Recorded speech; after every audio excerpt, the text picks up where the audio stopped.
boredom.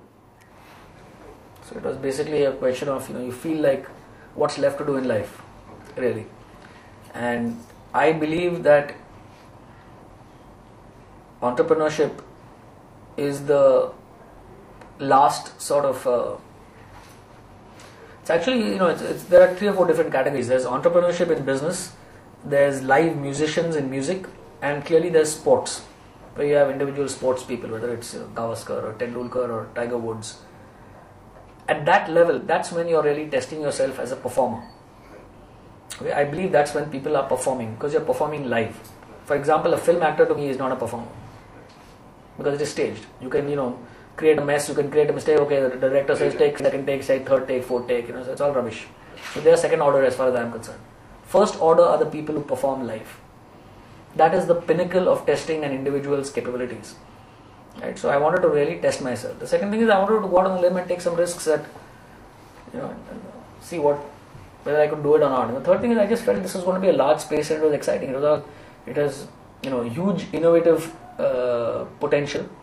And because it's all software driven, our ability to innovate and conceive new services is entirely up to us.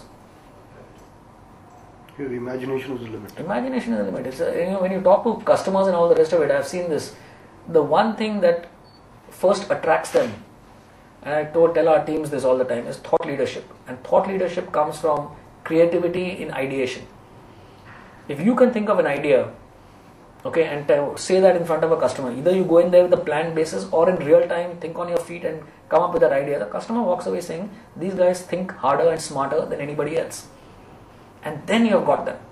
If you started all over again, would you go through the same route or you would begin as an entrepreneur? No, I believe that you need a certain amount of experience and background before you can become an entrepreneur. I mean, some people may be gifted entrepreneurs or something, I don't know. I'm sure there are some categories like this. The only thing I would do different is, rather than doing it when I think I was 40 when I started this company, I'd rather do it when I was 30.